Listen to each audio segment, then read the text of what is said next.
Are you struggling for consistency in your sim racing? Does your iRating look like a roller coaster? If so, we have good news for you. The way to get more consistent is to first understand what you're doing differently than the professionals. And VRS is the answer. With our competitive subscription, you will have the telemetry, setups, tutorials, and everything else you need to fully analyze your driving. Our data packs and the ability to compare your driving with the best in the world will show you exactly where to adjust your inputs, change your driving line, and shave seconds off of your lap times. And our powerful and precise Direct Force Pro wheelbase and precision pedals are being used by some of the world's best drivers. All these champions agree that VRS hardware is not just the best on the market, it's also priced well below the competition. So if you're looking to upgrade to direct drive and the best pedals in sim racing, VRS is your answer. If you want to get better, get faster, and make it happen sooner rather than later, you owe it to yourself to find out why so many people are switching to VRS. You'll be so glad that you did. Visit www.virtualracingschool.com and learn why the best use VRS.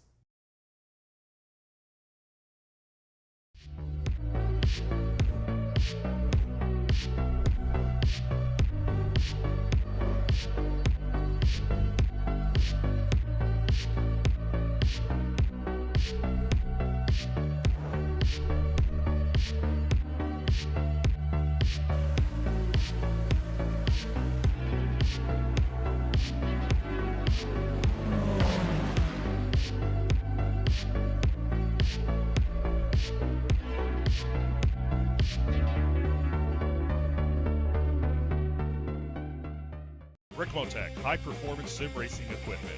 There's only one place to go, ricmotech.com.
Designed and opened just a bit more than 60 years ago, tonight's circuit became known for the quality of its sports car racing that brought the world's best racers to Bowmanville, just 64 kilometers east of Toronto, and laid the foundation for the Can-Am Series.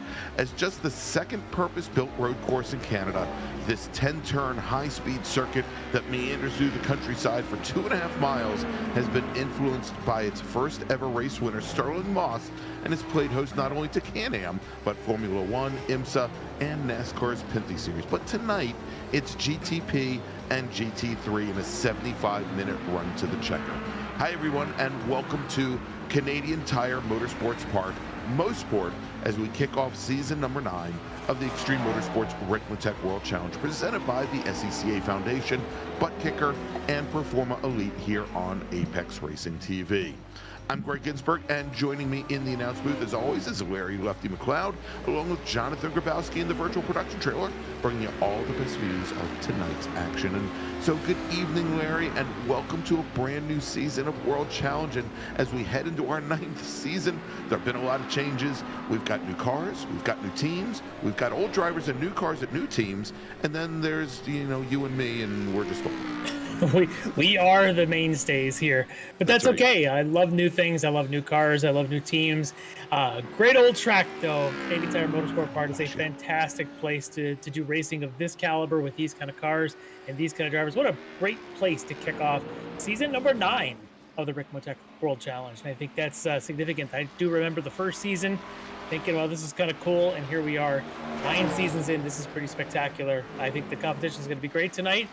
Let's see. Oh, everyone's got equal points, right? Zeros across the board. That's right. Start from scratch. Yeah. So let's see who's got the guts tonight and who's got the endurance to go out there and finish on a podium here in round number 1. All right. Well, let's do this, Larry. We're, as we always do, we usually turn things over to Kevin Ford. Let's let Kevin give us tonight's track guide of Canadian Tire Motorsports Park, Mosport.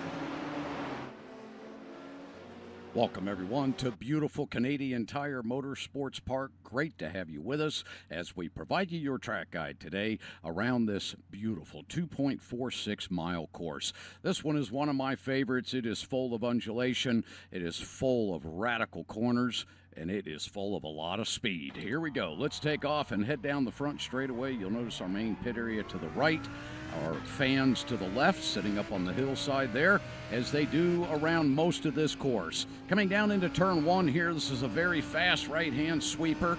Drivers will use up every inch of that exit to get a good run up into turn 2 here. And this is the dastardly corner.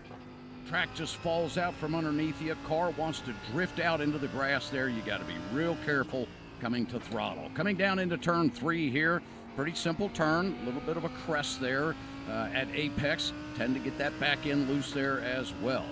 As we come out of 3, we'll head down into 4 here. This will take us into Moss Corner, the famous Moss Corner. Down into second gear here for this corner. We're going to get a wide rotation, come right back to the bottom and right back to the floor and up and out of that corner and up onto Andretti straight away. 2 very slight bends to the right here. Turns 6 and 7, coming around 6 now. This is the best opportunity for slipstream here at Canadian Tire. One long backstretch here, and this is where overtaking happens. Coming down here into turn 8. Big sweeping carousel. This will bring us to the left-hander of 9. Our pit entry will be to the right there. And then into the final quarter of turn 10, right back to throttle and up out of the exit. This will bring us back across the stripe. There you go. There's your track guide for Canadian Tire Motorsports Park. Thank you for being with us.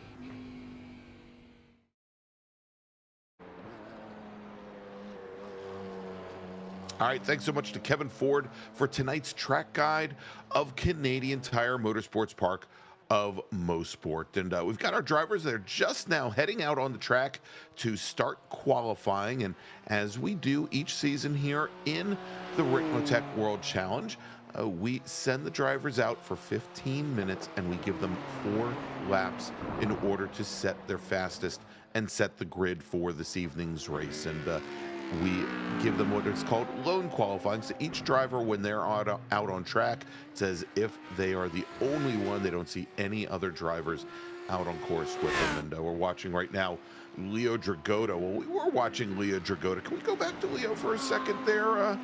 Thank you, Jonathan. Leo Dragota was our GT3 AM category winner last season, season number 8. And he has now been promoted to the pro ranks, and whereas last season he was running with Dragon Sport Racing and racing with his teammate, his brother, he is now with Orion Racing and the likes of Mike Dam, Travis Schwenke, and Robert Hartley. But more importantly, and we're going to use this as the example, being one of our pro category drivers, like all of our pro racers, you can pick them apart from the AM category racers because they've got the red number boards on the sides of the cars, they've got the red windshield banners, there it is, red mirrors and red end plates on the wings, as opposed to our AM category drivers in GT3.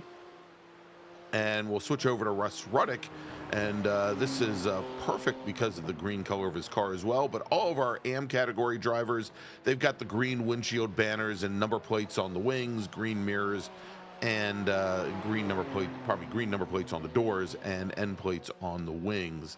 And then of course we've got our GTP machines, and they look very different from GT3. So there you go. They've got black number boards and windshield banners, and yeah, you can kind of tell our many different GTP chassis apart from the GT3 cars.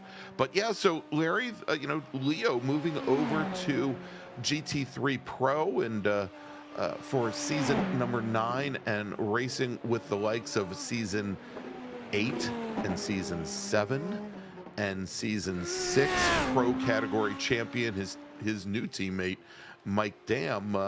There's some other changes that have happened as well. Yeah, well, that's certainly going to be the big one. That makes an already dominant team just potentially even more dominant as you already look at the qualifying standings so far. David Payton sort of at the top there. We look at there's Leo Dragotta, not too far down the list there. There's Schwenke, there's Dam. So there's already a couple of the Orion guys into that top 6 right now. So, yeah, I think that does bode well for the Orion team and continuing to attempt to dominate. But the likes of David Payton are going to try and do something about that, as he's already got top time in the GT3 Pro qualifying so far, with about 1 lap or 2 laps here in the book so far for him. And but there's going to be a lot of competition of that. That's going to be just fascinating to see all the different teams and the new entries. I think we've got something like 40 some odd cars in the field tonight. It's going to be a big, big event on what's not exactly the world's biggest racetrack. No, and I'm looking, Larry, I think it's somewhere close to 46 or so entries here tonight. It is going to make for a very, very crowded track. And, and if you're sideways on track, like we just saw our current provisional pole sitter, Shane Larson, who is driving this season for Composite Performance, and he's in one of the Acuras, the Acura ARX-06. And Shane was our fastest driver in practice this week. So, little mistake there from him. He's got 2 flying laps in the books. He'll have, theoretically, this out lap will make his 3rd. He'll have 1 more attempt after that, but he is currently a provisional pole sitter and somebody who's looking to move to the front of the pack. Larry, he took season 8 off, but he is back for D2D sim racing. That is Palakoi Grant, and currently sitting 3rd fastest and working his final flying lap. He's putting them down pretty darn quickly. Of course, when these GTP cars are going around 10-turn Mosport at just a touch over 1 minute, it doesn't take very long. No, it's going to be a lot of quick laps around this place, which means those GTPs are going to catch those GT3s on those opening laps very quickly. And we've seen it before around here. It creates a bit of chaos for about the first 20, 30 minutes. But we always end up with really good finishes here. So I don't want to jinx it, but, I definitely love those wonderful finishes side by side through those final S's, and I think we could be in store for one of those here in our opening round of season 9 tonight. This is going to be pretty cool. I think the big field, little track, but fast track, I think this could be a lot of fun. Yeah, and so, Larry, we've got 13, not 13, pardon me, I believe our largest GTP field ever, currently at 16 cars, and let me make sure that we don't have any more. I think it'll be 17 once D2D's Bobby Childs comes out and sets a flying lap. And again, that is the largest GTP field we've seen since we have a new team that is fielding, and I'll have to check to see if they're all here or if it is simply if there are going to be more, and that is DNA Motorsports, who we had a number of entries last season, but they are fielding 6 entries in GTP, most of them driving the Caddies, but we've got 1 driver driving an Acura and 1 driver in a Porsche as well. Wow, and there you go, Shane Larson on what was his last flying lap, laying down a marker. 102.90 is his provisional pole time. We'll see if anybody else in GTP can beat that, but I think most of the GTP field, with the exception of Noah Borkowski, Marlon Jones, actually Marlon Jones has already taken his laps, but it looks like Noah Borkowski is probably the last driver that may be able to beat that, other than Bobby Childs. He's currently sitting in 13th position.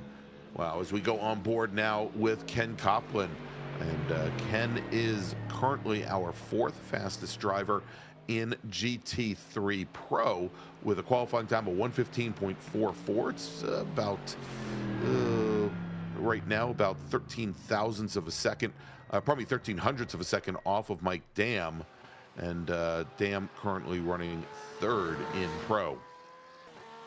And here we go. Here is Larry, I believe the remaining driver for Dragon Sport Motorsports. This is Lucas Dragotta. This is Leo's former teammate, maybe his former brother, for all we know. On his fourth and final flying lap. He does not have a valid time in the books yet. So I'm sure the goal here on this last lap is to just get a time in. Yeah, for sure. Around this place, I think we talked about how big this field of qualifying is. Kind of important. You don't want to be at the back of the field if you think you got a shot to win this thing. And I would say that what we saw of Lucas last year, he's certainly in the mix for podiums every single time out. Certainly late in the season, he had a pretty good, strong run, picking up a couple of podiums. So we'll see if he can get himself one in the books here. But this place is fast. There's a couple of spots you can pick up a couple off tracks, but you've got certainly the last corner is one of them. He'll get one more shot at that corner here on this final lap to try and lay down a time. But right now, the top time at GT3 AM belongs to Mr. Patience, that 15.9. That's right. All right, and of course, this qualifying is brought to you by Proforma Elite. You can find out more about their services at performaetg.com. And Larry, as we're watching Robert Hartley now, who's already gone and turned in his final flying lap. Lucas Dragotta does put in a time. He throws down a 1:16.30. That will be good for 7th in GT3 AM. Right now, we've got sitting in the green room waiting for us, Larry. It's Bailey Petrowski, who is our season number 8 GTP champion, driving for D2D Sim Racing in the number 115 GTP Acura ARX-06. Let's talk to him now. All right, joining us here pre-race is we've got Bailey Petrowski, the champion, coming in the GTPs from the last season. So Bailey, love the profile pic. Tell me a little bit about what are your expectations? You come in as the favorite. You feel like you got the target on your back, or what do you think you're going to be happening here in this new season? Well, so far with what it looks like the season, it looks like it's going to be very competitive at the front now that we've got Grant back, and with Larson joining, he's got insane pace right now. I did mess up my qualifying, so I think my pace should be right up with his, at least at the best matching. I don't think I could get any quicker than what he's doing, so I imagine it's going to be really tight in the top 3. And yeah, just so much more competition than last season. Yeah, and we're looking forward to that big field tonight. I think we said it was something around 17 entries here tonight. Sounds in right. the GTP. That's just a huge field, and that's just awesome. Still waiting, I think, for your teammate Bobby to lay a time down. But I think we're excited about that, the big field. I think it's going to be great. But, in a season like this, how important is it to score a significant result, a good result here in this opening round? Or do you ever put the pressure on you to get a good result and fear of not having a strong start, maybe getting behind the 8 ball? Oh yeah, absolutely. Like any poor finish in the series, there's not much of a points difference for where you finish for the most part. So even, if you crash out of a race, it's really hard to make that up if everyone in front of you is consistently finishing the races. So if you have one DNF, that will you'll be majorly disadvantaged for the rest of the season. You'll be crawling your way back up. So even just getting any points and just being safe is much better than trying to go for some risky moves, which is very easy to be way too risky on this track and misjudge passes. Yeah. Well, with 45 cars out there on this little tiny, frankly, it's almost like a little bull ring. It's not the biggest track in the world. It's kind of one of these places where you're going to have a lot of interaction with GT3s. I guess, do you have a survival tactic, or is this just sort of, are you going to be cautious? Are you just going to be going for it? Are you going to wait and see what position you're in before you make that strategy call? It'll probably be based off of how the start goes, and if there's someone just right behind me the whole time and pushing me to go quicker. But otherwise, I want to be as safe as I can. The goal is just to make it to the end of the race. I think people are safe and conservative through the race. They have a good chance of getting good finishing positions here. So that's the safest bet here, I would say. Yeah. Lastly, I just want to ask you, you've got this great team behind you, this D2D team. What kind of expectations does the team have going into this new season? It seems there's been a good positive trend for the team the last couple of different series. You think we see the trend continuing here in this new season? I believe it should, and I feel like Bobby's constantly improving and getting quicker in times as well. Like with the practice lap he did today, he was quick. It's unfortunate he wasn't able to make it for the race, but and then now with Grant back, I feel like we should be on the front row for most of the season. I think Grant needs at least one race to kind of get back up to speed, but I think after this, which he was not much slower than me here, so he might be quicker than me in a couple races. So I think we've got a good chance though at getting some good team finishes in this series though. All right. Well, I'm looking forward to this. It's a very exciting night for us, kicking off an all new season. Big giant field tonight, and as defending champ, I'm sure you feel that pressure on you to do well tonight. But I will say good luck, and with any hope, maybe we'll get a chance to talk to you at the end of the night. Yeah, thank you. Hopefully, I talk to you guys later. All right, there you go, Bailey Petrowski from D2D Sim Racing. And yet, Larry, I mean, that's a huge development. When Palakui Grant took the championship back in season number, I guess it was season number 7. Bailey was a privateer and running under the Petro West banner last season. He moved over mid-season to D2D, where Palakui had moved over the year before, and now they find themselves as teammates. You know, I think that's going to be a one strong team, and of course they've got Bobby Childs to support and run and help them as well. And yeah, I wanted to just say hope Bobby feels a little bit better, although I do find it odd that both Stubby and Bobby are feeling ill at the same time. I think that goes into my theory that they are actually one and the same. I've never seen them in the same place together, so I'm just saying. Well, they may be there now. They may be there now, recuperating and convalescing. I do want to shout out to both of them that hopefully they feel better and be able to join us next week. Certainly. Well, we've got Stubby in the chat. He's there. He's there fighting through the headache. Yeah. Well, let's hope Bobby gets well enough to join us next week. Yeah, exactly. All right, so Larry, we've got our drivers starting to grid up. Let's run down the starting order for tonight's race, and we will then go racing here from Mosport. Starting on pole, and we're going to start off with the GTP field. It's Shane Larson from Composite Performance with Bailey Petrowski, our reigning champion, on the outside of row number 1. Palakui Grant and Scott Ramler will start on row number 2, and then we've got Dominique Ford from Mulfield Motorsports starting 5th, with Jordan Butler starting in 6th. Ben Rose will start in 7th position, and Tanner Dibble, they'll make up row number 8. Baron Glover starting in 9th with Fernando Takahashi in 10th. That's your 5th row. Peter Portasek, I'm going to have to give me one moment. Porasek, or is it Porasek? Thank you. We'll get that. We'll get that right eventually. But thank you. And now I've taken all the extra time that we have here for the poll. Ryan Reisman will start in 12th, starting 13th tonight. It's going to be Noah Borkowski and Adam Ross, with Marlon Jones and Bill Mulfield starting 15th and 16th. That's row number 8. All right, take a look at our GT3s again, mixed field, but the front group is all in the pro category. On the pole tonight, from the Wrong Stuff Racing, it's Iago Mores, the Brazilian, taking the front spot there. He'll be lined up alongside his teammate, Michael Brooks, with all lockout Wrong Stuff front row. Row 2 on the inside is going to be Orion's leader there, Mike Dan, who'll be lined up alongside another Wrong Stuff entry, Ken Copeland. On the next row, it'll be the 3rd row, we got Rob Hartley, another one of the Orion drivers, alongside the newest Orion teammate there, Leo Dragotta. On row number 4, it's going to be the first of our D2D sim racing drivers, David Payton, on the inside, lined up alongside Ian Patience from the Wrong Stuff.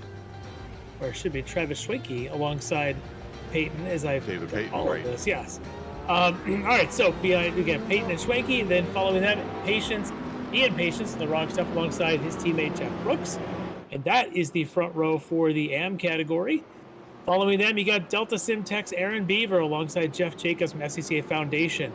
Following them, a whole team collusion row, John Sterling and Alex Brown, all team collusion.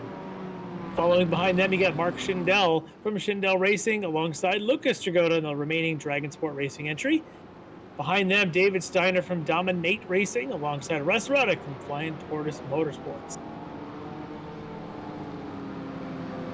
Behind them, you've got Michael Watts, Hutch Sport Racing, and Josh Vidal from Hutch Sport Racing. So teammates locking out that row as well. And a couple of more there. Daniel Krim from Hutch Sport and Mike Robinson, also Hutch Sport. So those foursome all together. Cracking in them is going to be Phil Caffrey from Dominate Racing alongside another Hutch Sport Racing driver, Gary Wells. Behind them, it's all Frito Sport, Greg Brockway and John Casey. Following there, Robert Briss from RFC alongside Blake Bynum from Bandit Motorsports. I think that'll wrap up our GT3 field.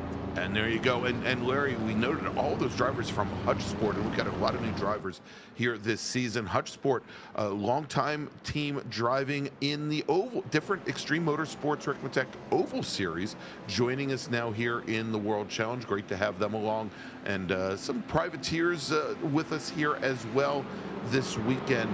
And Larry, want to point out that we have, as a new sponsor this season on the Ricmotech Series, the SCCA Foundation. And the SCCA Foundation is a 501c3 public charity that supports charitable and educational programs to further the SCCA's purposes and for the benefit of the motorsports community as a whole.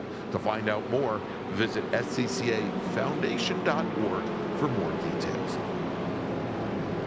All right, so pace. Let's go. There we go. Pace car now bringing the field through the carousel through turns 8 and 9. And when they come into turn 10, the pace car will go onto the pit lane, turning the field over to our pole sitter now.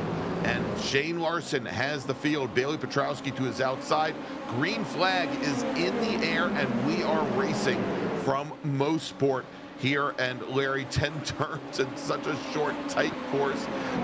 2x2 already in the battle for 4th position, as we've got Ramler and Ford, Dominique Ford, Scott Ramler, still side by side as they come down through turns 3 and heading into 4 as they'll start to head back up the hill towards the Moss hairpin.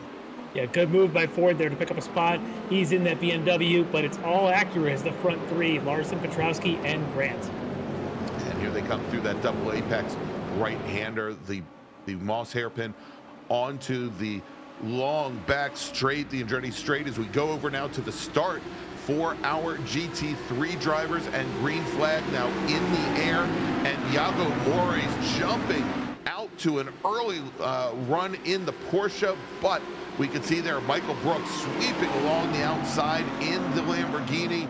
Mores almost drops a wheel, and in doing so, Ken Copeland in that Mercedes, he challenges for second. He's going to slot right behind, as we've got Mike Dam and his new teammate Leo Dragotta. They are running 4th and 5th, and oh my gosh, look at all of teams. the Orion cars. Yeah, you've got the wrong stuff in 1, 2, and 3. Orion's in 4, 5, 6, and 7, and then it's D2D in 7 and 8, 9. I lost count, but it's all those 3 teams making up those first 9 spots. Pretty exciting here already with the wrong stuff kind of leading the way. We're back to GTPs. And Larry, we see Ben Rose. I think he had an off track there as he's just getting the car back underneath him. We're going to have our GTP entries coming up to the back of the GT3 field here in just mere moments. The split start, we expect that with this type of racing. But I'll tell you what, as we had seen, they were already on the Andretti back straight there with the GTPs when the GT3s were only getting the green flag. This is insane how fast they're going to catch the back of that field. All right, so we said Ben Rose had a bit of an issue at the beginning of lap number 2. Larry, let's take a look and see what happened. Oh, he's coming down through the classic turn 2 into 3 and just... Let's see, does he loop it here in 3? Just because a little wide at the exit at 3. Look at that drift. That is some serious John Deere tractoring right there. But saves it, keeps it off the wall. That's impressive. And kept it up just to inside cold tires. And here we go already. We've got the GTP drivers trying to just weave in and out. Oh, we've got at least one driver there. One of our GT3 drivers maybe buckled under the pressure, went off at turn number 2, went wide. Let's try and pick that guy up there. And Blake Bynum there in that 713 drivers, Porsche. Yep, it is tense. Blake Bynum in the 713 Porsche. It is very tense when these GTPs come roaring up behind the GT3s. The speed differential is pretty strong. As you can see here, the mixture, the 78 right there, that should be John Casey and his Ferrari getting overtaken by a whole pack of GTPs. Can't even pick out who's who at this point. That's Ben Rose, of course, the one kind of in the middle of that group. He had his off. He's in that burgundy DNA Motorsports entry with the flag down the side. Right behind his teammate, I think that's Ryan Reisman, right in front of him, the other DNA entry. And you got a wrong stuff entry right in front of them. And that's Baron Glover? Baron Glover. Yeah. In the Acura, the number 13 Acura, and I believe, oh no, I'm sorry, it's that's right, Aaron Beaver, who ran in GTP last year. He now moves over to the GT3 category. So Glover was running in GTP last season. Yep, he's over And Borkowski now goes off. Big wreck there. He's now on the pit lane, and we'll hopefully be able to track down what happened to him in just a moment. But we have two drivers on the pit lane, both GTP. Yep. It's Borkowski and Butler. Here they come. Here comes the GTPs, the leaders. Yeah, GT3, and right at the front of that field is Michael Brooks and Yago Mores in the Lamborghini and in the Porsche. Copeland behind them in the Mercedes, but they're doing everything they can to stay fast and to let these GTPs go by because they are flying. Look at the speed differential through the S's. Yeah, and during practice this week, Larry, and we saw this obviously in qualifying, almost 15 seconds per lap differential between the GT3s and the GTPs. All right, let's quickly take a look and see what happened to Noah Borkowski. We caught it just as he was hitting that reset button as he comes out of turn one. Starts to roll down the hill. There he is. He's the red and white machine. Oh, a little wide coming down too. And that's a tire wall. That is a whole lot of tire wall ripping the right side of my car. And, you know, as opposed to what his teammate did, Larry, a little bit higher speed in that section of the track, and it looked like just, you know, it looked like cold tires and a lot of understeer. Yeah. Well, that's Ricmotech there right in the middle of this, coming up behind our leaders in GT3. He's got Mores in the Porsche and Brooks just ahead of him as we're on board right now with Copeland in the Mercedes. And we're on board with his cat. The cat-like reflexes. That's right. And, you know, I think you mentioned it, a team change for Ken Copeland this year, as well as he moves over from Team Esport Racer over to the Wrong Stuff. And he had intimated at the end of last season that change was coming. He did. Well, he's going to have a Wrong Stuff teammate, Baron Glover, I believe, right behind him, trying to get by in his GTP. He's going to do it, but boy, it is dicey coming around between 1 and 2 when there's mixed classes going through that little short section. Oh, and a little bit of a drop of the wheel there. DNA Motorsports entries now weaving between the Wrong Stuff GT3 cars. It should be Reisman and Rose just ahead of Baron Glover. So that's a 3 of them now going alongside your GT3 leader, Michael Brooks. And Reisman just ahead of him right there as he's leading that trio through. Currently 9th in GTP. You got Reisman, Rose, and Glover, 9, 10, and 11 overall in this field. There's a good shot of Ryan.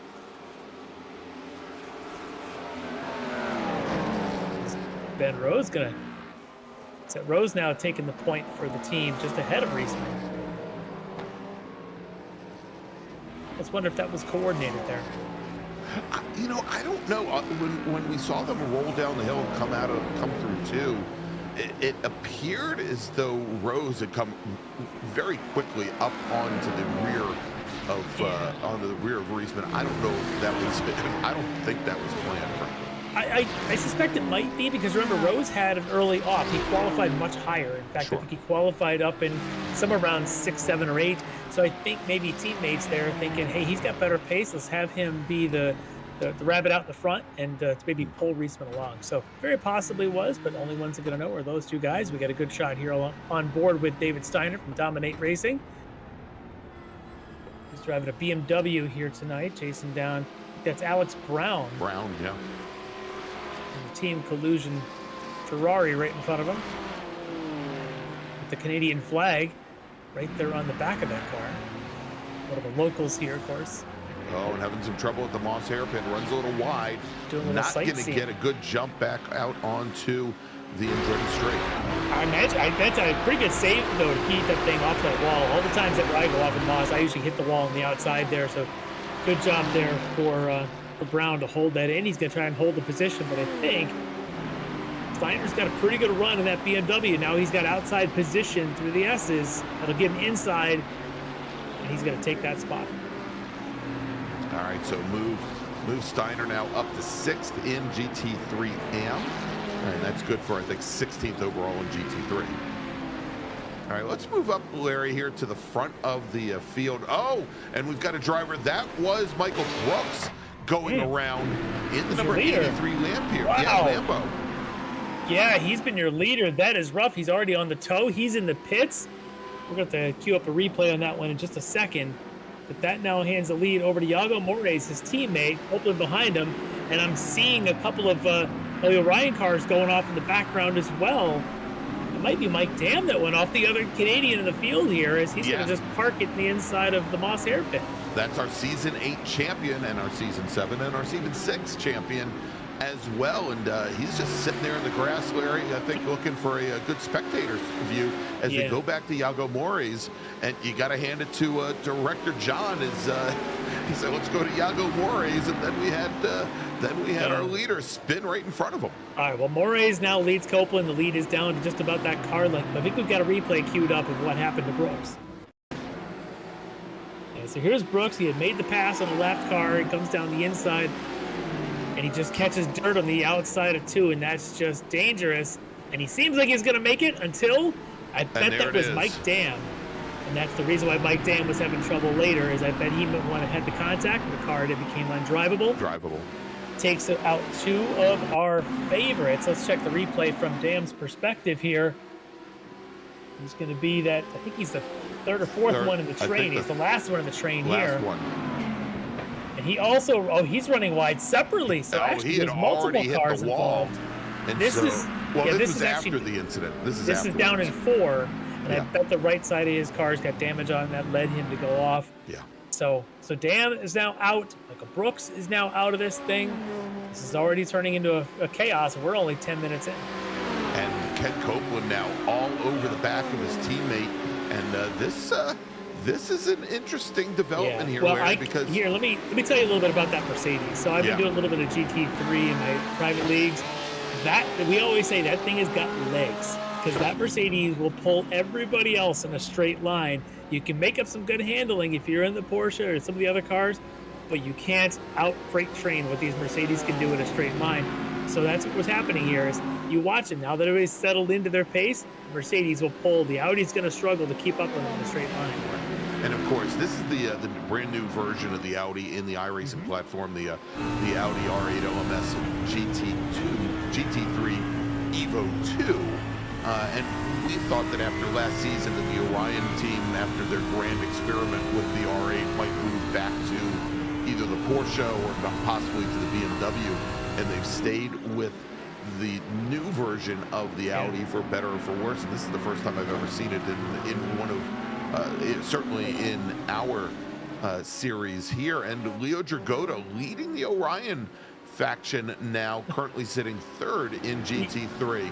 As we've got, this is a big surprise. Chris Thorman goes off in the Mouse hairpin. He's one of our GTD drivers there in his Lamborghini, and he just went off and spun. Looks like he's going to continue. But let me just go back to what we were just watching a moment ago, as we were talking about the that field of GT3 cars and that Audi that the Orion team is. Did you see Paulie Grant in his GTP going around the outside of those guys through the Moss hairpin? He was very impatient, didn't want any part of that stuff to wait for them. He's still in 3rd, but if you look, he's about 5 seconds back from Larson and from Petrowski. So Grant really pushing here early to try and get on to pace. But, you know, our season 7 champ, you know, he's being aggressive for sure. All right, let's take a look, Larry, see what happened to the D2D racer, Chris Thorman, who had his very first win in the World Challenge last season. All right, well, he's coming up to that Moss hairpin. He's got GTPs on the inside. I don't think he expected them to be there. He got set for the ride. That was Scott Ramler. This will be interesting between Ramler then and And of course, Thorman to see if there was contact and to see what the stewards decided to do about it. If they decide to do anything. Looks like they are looking at different incidents already, as there was an incident review underway for the 911 car of Bill Mulfield and the 25. 25 was. And that would be Marlon Jones, the best 25. way to find out. I think we've got. Let's get that replay up. Right. Let's take a look at that. Yeah, we'll see. We'll see soon enough who else was involved with 25. All right, so they're both GTPs. The gold car there is Marlon Jones, and he's on the outside, and they just have contact through those S's. So the stewards are looking at it. Not a ton of damage, it looks like, at least not for Mulfield. Might have been light contact. See if the stewards decide to do something, or let that one fly. All right, let's move up now, and Larry, we'll take a look at the battle for 7th in GTP. We've got Peter Porcek and right behind Ben Rose.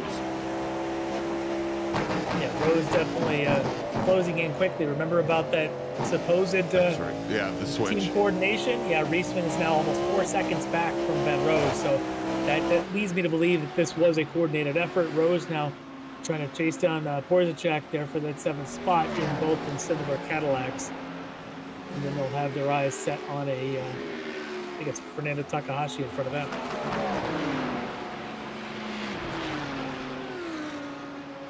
Oh, wow, look at this, Larry. We've got David Steiner right now, the Australian, or is that the New Zealand for that? Australia. And Mark Schindel and Leo Dragotta just ahead.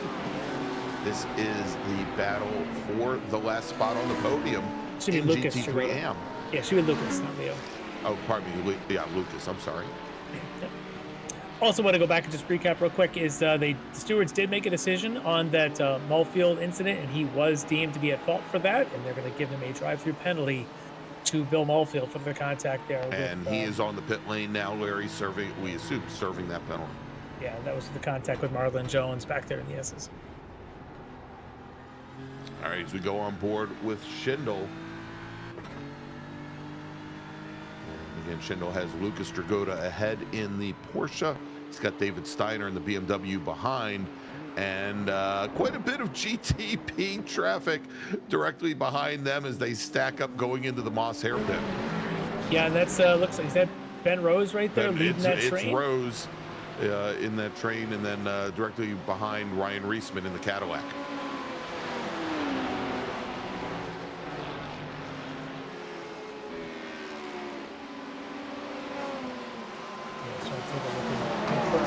That's Adam Ross going around this field of GT3s right now. He's in the number 72 Cadillac. DNA Motorsports entry, another one of the DNA entries. But Lucas has got his hands full. And we talked about his qualifying efforts. He had the pressure on to lay down a final 4th lap to get a reasonable starting position, and it's paid off. He's picked up actually a lot of spots here in this as there's been so much attrition going on. But he's, as you mentioned, he's sitting currently in 3rd in GT3 AM. But in a heated battle, you see the Schindel and Steiner and even Brown right behind him. Yeah, I was going to say Alex Brown is starting to creep up a little bit as well. And Brown has, I believe, right behind him. on his recovery drive, Thorman. trying to make up ground. And Thorman on recovery means his pace might be a little quicker than some of these guys in front. So we'll see if Thorman gets impatient when he catches up to him.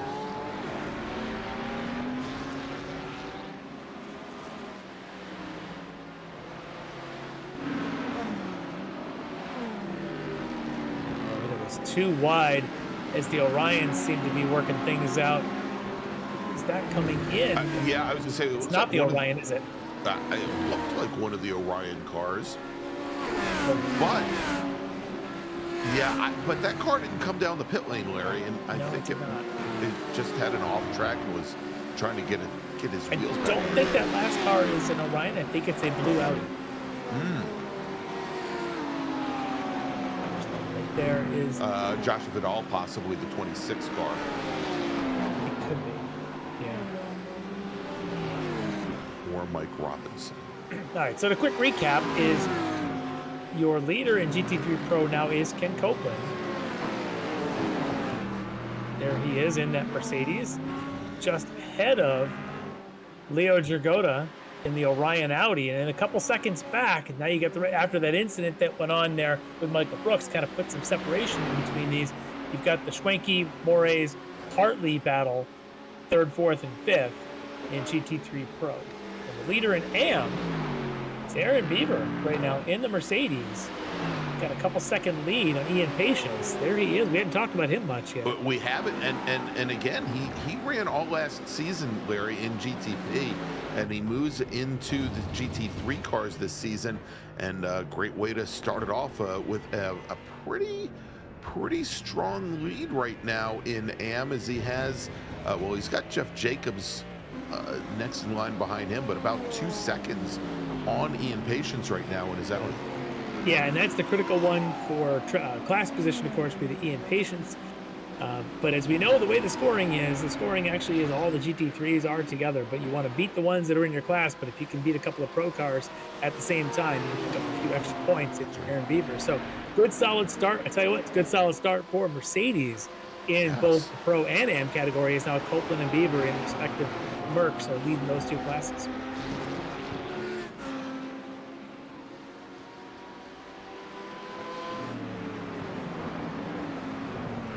This train hasn't changed. No, not at all. As Dragota continues to take a few looks into the rearview mirror at Schindel and at Steiner directly behind, but they're starting to make up a little bit of ground there, Larry, on Jeff Jacobs directly ahead. That last time by, pretty similar lap times.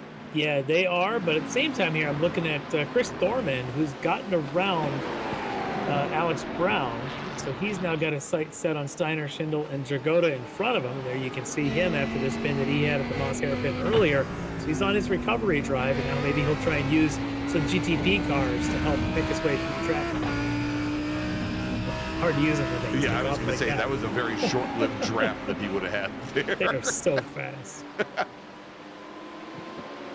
Yeah, the lap time differential between them being about 12 seconds.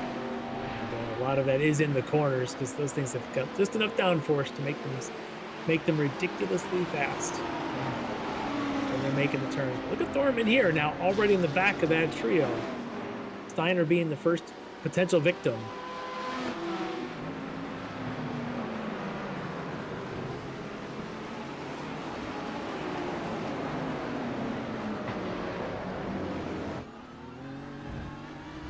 Does look like they're starting to stack up a little bit now behind Dragota. Yeah, the Porsche is not really known for its straight line speed. The BMW might be a little bit stronger. And the Lamborghinis and the Audis, I think, actually have the same power plants. I don't know if that translates to straight line speed in terms of aero, but they are similar power plants between those two cars. So they're both part of the Audi group these days.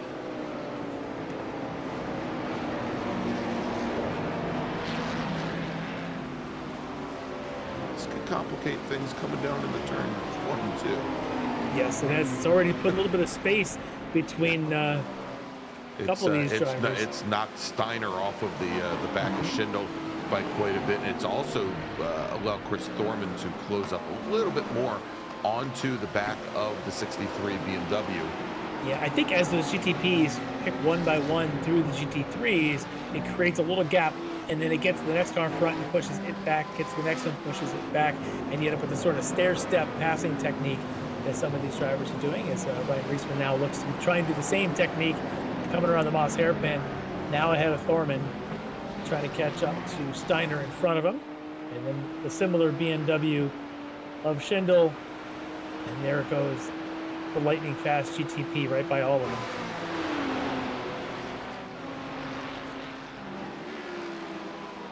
Lucas having a good solid drive here, holding those BMWs off behind him.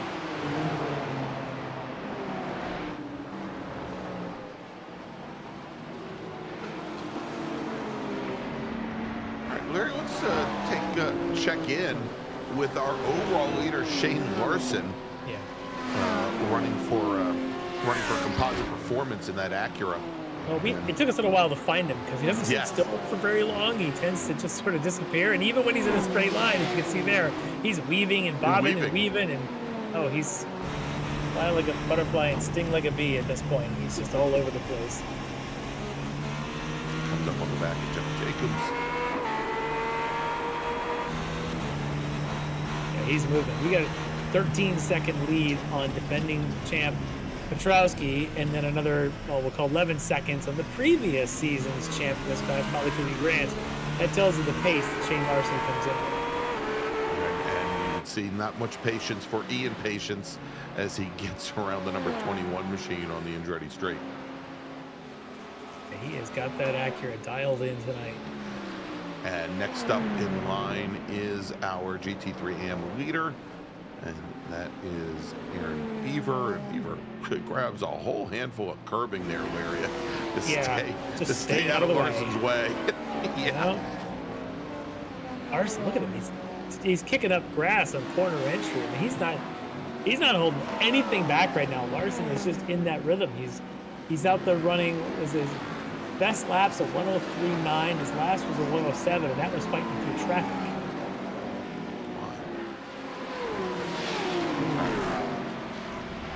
Let's jump back to Larry, that battle on AM for third and AM. Yep, they got Petrowski now trying to get around them in the D2D entry GTP, trying to get around all these AM categorized GT3s. So we'll see Chris Thorman just ready to pounce, trying to get some get that Lamborghini wound up coming off Moss hairpin here. Let's see if he can pick off David Steiner in the BMW.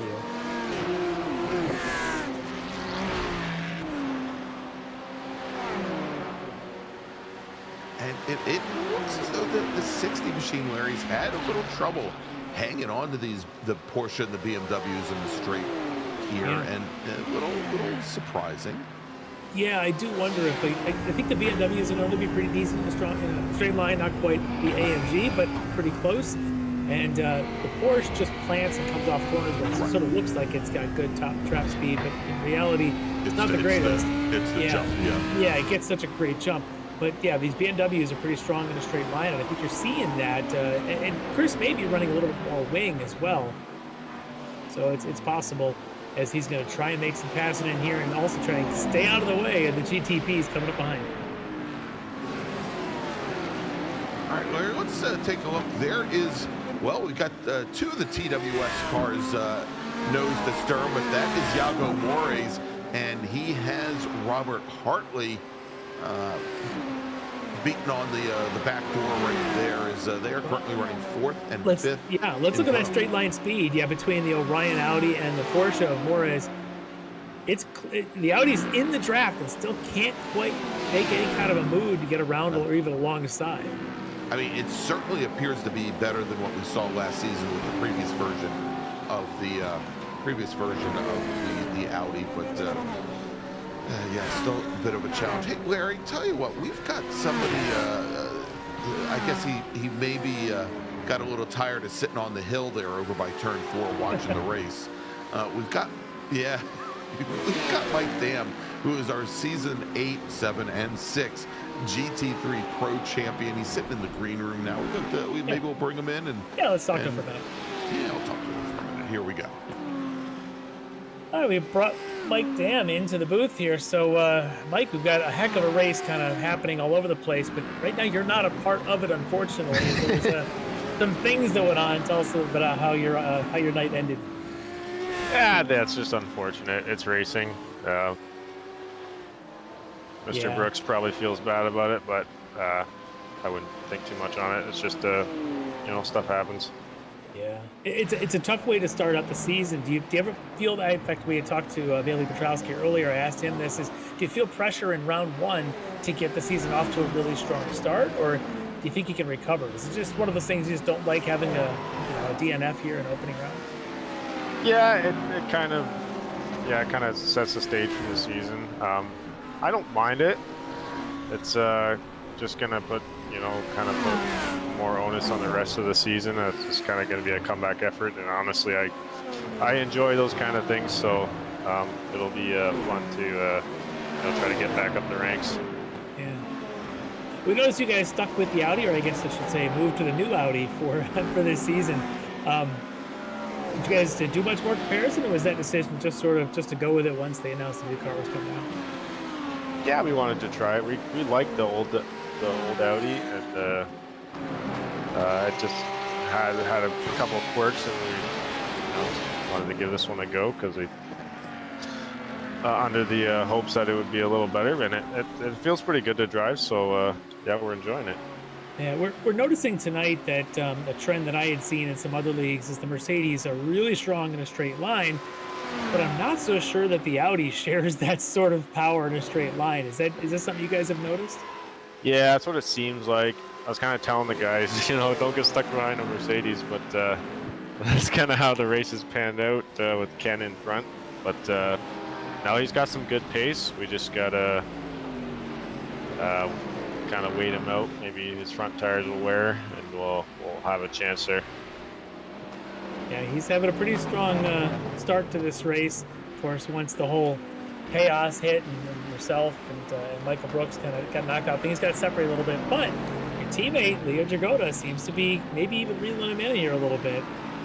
Yes, sir. Leo is, yes, he's flying, man. Really impressed.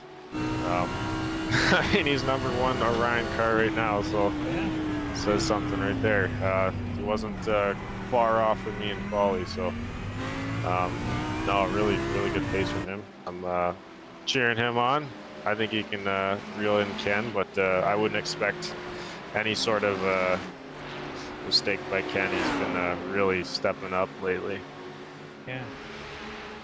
Yeah, we'll see if this race is all sorts of chaos that can get introduced. So, it's never one of those to, as I say, count chickens before they're hatched. We still have 45 minutes to go at this place. But what I do like is this huge field. 45 cars take the green flag tonight. I mean, if you've been around this Ricmotech series for a number of years, I tell you what, have you ever seen a field of 45 cars? I don't think so. And honestly, there was 51 registered, so we're missing about 5. Yeah. But no, dude, it's awesome just having that many prototypes, and it just adds spice to the race. Yeah, it's just really cool to have that much participation, especially for Kevin and Jeff, just to have that much success with the league. Yeah. Well, it looks like your teammate Rob just came in for his pit stop here right at the 30-minute mark. I saw him go up on the jacks. Do these cars always go on the jacks, or is it only for a tire change? That would be for a tire change. Okay. That's a secret sauce, so. Team consensus, tire changes are necessary in these 75-minute nights? Yeah, it's, yeah, we'll be taking left sides. It's just, yeah, the left sides kind of take a beating here, and, it's free tires, so. Yeah. Might as well take them. It's true, if you can get them changed in under the fueling anyway, you may as well. Gotta say, Ken Copeland, great job, 100%, love it. Yeah? I think we've gotten a good up-close look. There it is. The new Wrong Stuff livery. Unless he has the two of us, one of us holding the other in the air, I don't know. I don't know if that is going to be the best paint job. Yes. Yeah.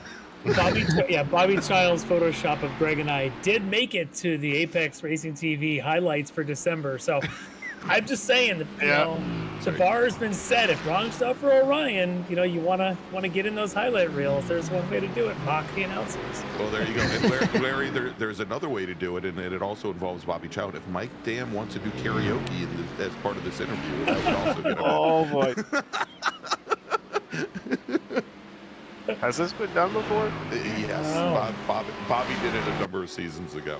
Yeah, he did. Why do we not find that surprising? I don't even think we prompted him. He just came in That's singing. because you were too busy driving. He was too busy not driving. Oh, Larry, we got contact. Yes. Yes, and that is David Steiner, who was in that fight with Mark Schindel and Lucas Dragotta for third in GT3 AM. Trying to see who the GTP car was. Yeah, I think that was Butler, possibly. Yeah, we'll have to take a look at that replay here in a second. And there's something else going on, Larry, because we've had Ben Rose sitting on the pit lane now for over almost 2.5 minutes in his GTP car. Let's take a look and see what happened. And so they're coming down around 4, up in towards the hairpin, and you can see, oh, wow. Curve there for Steiner. Just didn't have anywhere to go, maybe broke late, and just didn't slow the car down, and unfortunately just takes out Steiner, and or Steiner ends up hitting. All right, let's take a look, and Larry, we're gonna try and bring up the in-car from Steiner's BMW. We'll see exactly what he saw as he went bounding through the air over the curb. If you tend to have a motion sickness, you might not want to watch this. But yeah, let's see what he does here. Well, thankfully, none of our viewers are wearing VR right now. So. Oh yeah. Here we go. That's just a misjudgment, if you ask me. Yeah. Mike, are you seeing our replays on this, or probably not? Yeah, I'm a little behind, but yeah. He's checking his sheet. Yeah, it's always a tough one in the Moss there. It is. It's a tough place. The closing speeds are so fast. Yeah. Greg said you weren't watching the replay because you were picking out your karaoke song.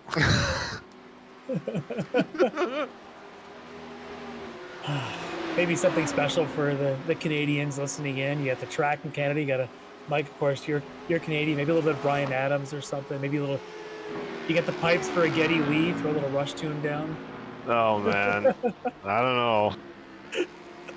I'm of course, I'm always I've always been fond of "You Don't Want Me Anymore" by Steel Breeze, but we'll leave it. You know what? I've never actually been big on Canadian music. The haters come now. I know. Do they still make the radio stations play a certain percentage of songs by Canadian I'm gonna go hide. I knew that was a thing a number of years ago. Most Canadian artists don't like barge in the door. They don't like barge in the door and say, "Hey, I'm from Canada." Usually, they're just sort of like, people ask, "Oh yeah, I guess you are Canadian." Sort of like the Jim Carrey effect. People forget he's from Canada. Nobody really remembers these things. You gotta get out. You gotta be proud. Fly that maple leaf. All right, tell you what, Larry, why don't we move on? I think we're getting pretty close to the pit stop window. Want to thank Mike Dam for joining us here in the booth. When he comes back and has a suitable Canadian song to sing for us a little bit later in the broadcast tonight, he will definitely rejoin us. Mike, yeah, he's gonna go back and head back over to the hill at turn 4 with a Molson or something.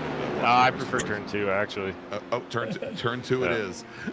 Well, we saw Even the if car that wasn't sitting scene in of the turn crime. 4 for a while. We figured that was a good spot. So yeah, turn 2. I don't know. That's where you got knocked out tonight. I don't know if I'd want to go back there. True. Nightmares. all right. I want to thank Mike Dam for joining us, driver of the number 93, right? 93 Orion Racing Audi, our season 8 champion. And Mike, good luck in 2 weeks when we have our next round. Alrighty, guys. Thanks for having me. I'll be back. All right, we know. Thanks, Mike. Thanks, Bobby. See you guys. Thanks, Mike. All right. So do we want a quick break here before we go into our pit stop parade? Yeah, I was going to say, why don't we take a quick break? We're right up at the top of the hour, and I'm sure the majority of our non-contact related pit stops will be starting here in just a moment. And you heard Mike as Robert Hartley came in, I believe the earliest of our GT3 racers to take a pit stop. A little bit of the secret sauce there, getting some extra tires. All right, we'll be back here in just a few moments, and we'll take you all the way to the checkered flag. You are watching the Ricmotech Extreme Motorsports World Challenge.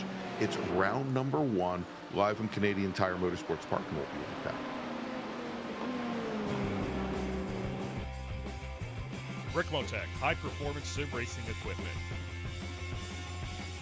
Whether you're just looking to have fun, train for race day, or become a serious esports competitor, Ricmotech has you covered. Hundreds of name brand parts, support from experts that love sim racing, trusted by the pros. There's only one place to go, Ricmotech.com.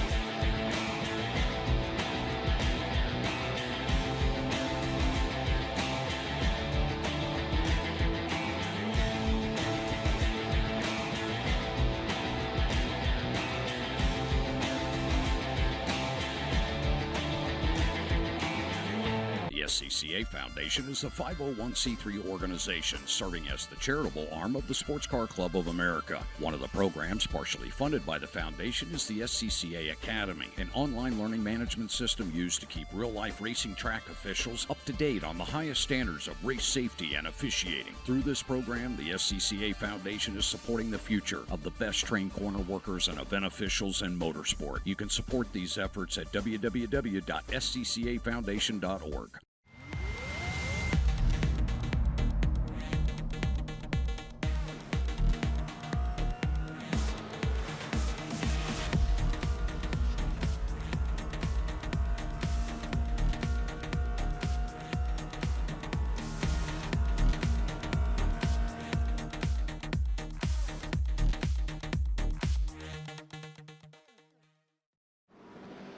The search is over. The most comprehensive league scoring solution is here, with the ability for multi-level championships, custom incident tracking, post-race time penalties, support for heats, drop weeks display, multi-car team scoring, advanced web widgets, rookie championships, a custom paint system, and load those results in seconds. Visit extremescoring.info today. Ricmotech, high-performance sim racing equipment. There's only one place to go, Ricmotech.com.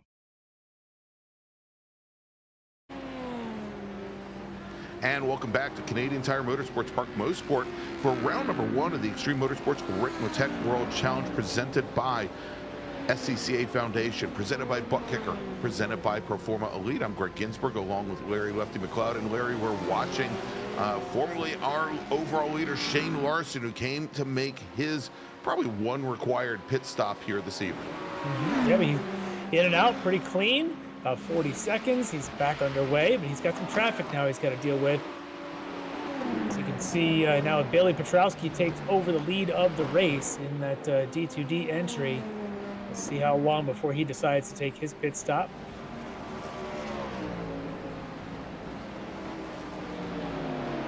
And Larry, as we saw during that commercial break, want to welcome back to the World Challenge now for, I believe, our fourth season, Buttkicker.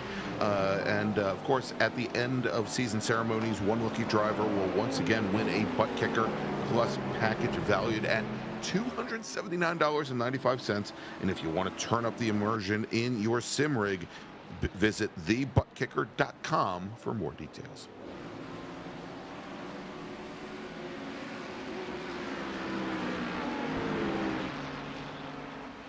All right, side-by-side GTPs here. Definitely entering the straight with a third in tow. Yeah, well, that's Petrowski, the leader of the race, trying to get by them right now, as they're going to go at least 2 wide into the S's. They got the blue flag, and around he goes. And that's Dibble there in the 963. And right behind him is Porzachek, the Canadian. One of whose name I think 4 Canadians in the field tonight. At least when we started, there were. Obviously, Mike Dan being one of them. We talked about him. David Payton is from the Great White North, as well as Porzachek, and Alex Brown. He's got the Canadian flag on the back of his car, the back of his Ferrari Maple Leaf. Look at this traffic around turn 3. 3 wide. Who is that appears to be a little bit off the pace?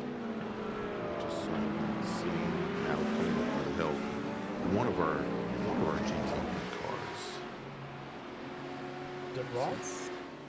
Yeah, I think so. It's the red and white one there that. It's Ross there. The yellow one, the DNA Motorsport entry. That's Ben Glover, of course, the 13. Got Rambler in his own yellow one.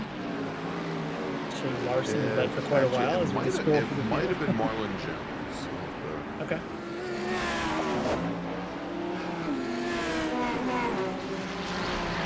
And that's Larson who led the good first chunk of this race. Making his way through here, right behind. Actually, not Marlon Jones, because he's not even circulating. Oh, Jordan Butler. Who's the actor? So I think that's Larson about to pass Baron Glover. So just did. He just Pass did. Glover. Yeah. So that will. Let's see. Yeah, it is. All right, coming onto the pit lane now. Mark Schindel and Alex Brown. Actually, I think Schindel's actually still on the toe. There he is. Yeah. No, it was Steiner that had the toe from the incident. Which, right behind Schindel, him. of course, Same Schindel was the car right in front of Steiner as they were in that running order behind Lucas Dragotta. All right, Fernando Takahashi coming down the pit lane now with his Porsche. Let's see, we've got the camera on. Talk much about Fernando. Some really good qualifying efforts. Struggled a little bit at times with some traffic issues, but here he is tonight. Comes into the pits. As he came in, he was running in 7th in the I think he was a WJM Motorsport, I believe.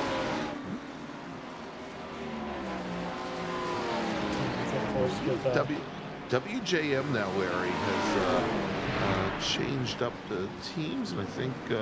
Oh boy! Oh my! All right, so. Yeah, WJM drivers are all now with Mofield, but let's take a look at that. Speaking about Alex Brown in the Canadian that was car. Ryan Reisman was the GTP car from DNA Motorsports that was in the middle of all of that. So we'll let Jonathan cue up a replay of what was going on there. There is Reisman now just getting through turn 3. And that right front wheel, Larry, looks like it's got a lot of positive camber to it right now. Rated for an oval, not so much here on the road course. Look at it, nearly 3 wide as they go down through 2, and he runs just a touch wide. Is that Thorman? And then Reisman to the inside manages to get out of the way. Yeah. So I don't think he had any contact with anybody other than the initial contact. Yeah, I'd say the initial contact he had. Thorman, but that was a very light contact. Car might be okay. So he goes around. Aaron Beaver, your GT3 AM leader right now, has been since about lap 2. Lap 2, maybe.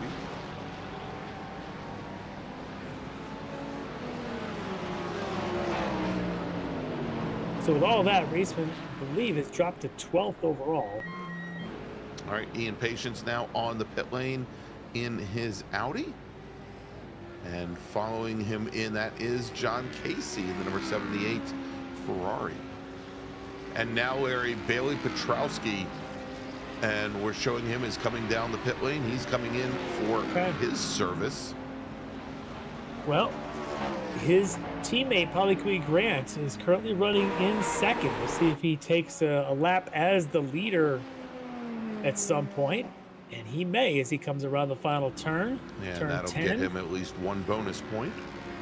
And Larry, we're getting reports now. Ken Copeland, who was our GT3 Pro leader, may have just had some issues out on track. Let's take a look and see what happened. Yeah, well, there he is in that the wrong stuff Mercedes coming down the hill into the Moss hairpin. He gets contact from the inside. Let's see which car number that was. Is that Korzachek? I believe I don't know if that is or not. I don't know if that is or not. But Copeland will see how much damage he might or might not have as he does resume. Right now, he's 8.5 seconds behind Leo Dragotta, who now has the lead in GT3 Pro. Leo, of course, the newest Orion member in the field. That is Paulie Grant, your overall leader right now, as teammate Petrowski just came in and out of the pits, and Shane Larson did as well. Peter Porzachek on the pit lane now for his service in GTP. As we were watching Paulie Grant and driver that was running second, and I believe the only other one of our GTP drivers up in the top 5 or so that had not taken a pit stop, Scott Ramler. And so that leaves Palakui Grant still running down fuel. We think the pit window for the GTP cars, Larry, will run somewhere around 43 laps. So Grant doesn't have much longer, I don't think, before he's going to have to bring that car in for service. Well, he's being very efficient about it tonight, pushing this fuel stop all the way to the bitter end. We'll see if this next time by is going to end up being his pit time window, as we've got the pits are filling up. Yeah, we got Yago Mori's on the pit lane. Aaron Beaver pits in from the lead in GT3 AM in the Mercedes there, the number 97 car. And a good quiet night so far. Now with just a little over 25 minutes remaining in this opening round. There's Palakui Grant, your leader. This should hand the lead back to Shane Larson any moment now. Yeah, Larson about 10 seconds behind, or coming up to the pit lane, so on the Andretti straight right now. And there you go, Larson, not only does he retake the lead, he resets the fast lap as well, Larry. Wow. Yeah, 103.8 now for Larson. The next quickest lap by anybody is a 104.6 for Petrowski. And remember, Larson turned a 102.9 in qualifying, where he was the only car on course. Yeah, the only car on course with light fuel load, I'm sure. Yes. This is still, what did we see, about 4 or 5 laps, maybe 7 laps or whatever out of the pits. Yeah. And so still got 25 minutes of fuel left on fuel in the car, yeah. Yeah, so this is impressive, the pace that Shane's got out here tonight. This has been a lot of traffic. Pretty strong showing.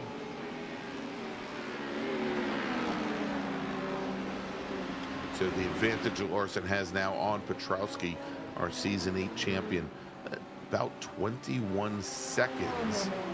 And Palakui Grant another 20 back from there. Well, you're Petrowski, you know, as the same thing happened last season. It is a long season.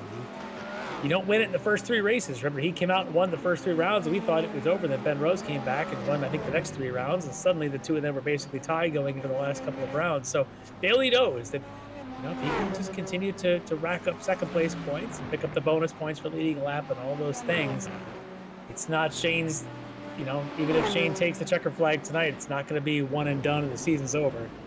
All right, our leader in GT3, Leo Dragota from Orion Racing, he now comes down the pit lane, and that is going to promote Ken Copeland back to the overall lead.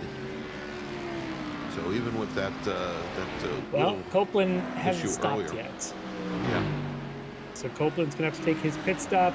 It was about 8 seconds or so between them when the stop started and Leo came in. Let's see what it looks like as Leo goes out. Looks like a pretty efficient stop as he's back underway already. A less than 12 second stop. For Leo Dragota, I think that is by far the fastest stop in the field. Yeah, he had also run his car pretty much dry, Larry. The pit window for the GT3 cars, we thought it would extend to lap 38 or so. There's Jeff Brooks. I think Tim Brooks, the chat, was wondering what happened to Jeff Brooks. Nothing happened to him. There he is. He's in the race. Came into the pits here in second when he came in. All right, we see Baron Glover now for the wrong stuff coming down the pit lane as well for servicing his Acura.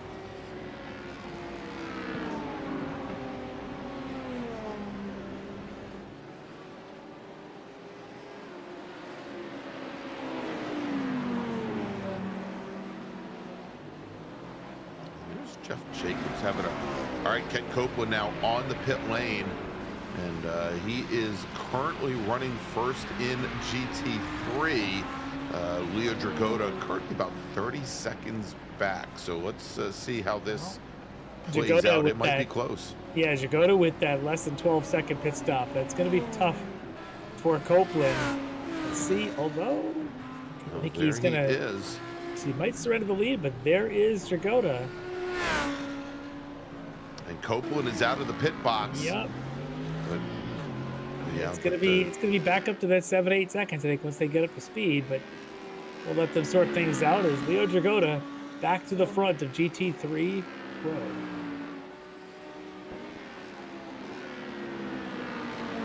Looking to see if we have anybody else, Larry, yet to take a pit stop. And I believe that with the only driver that I have not seen take a pit stop so far is actually Lucas Dragota.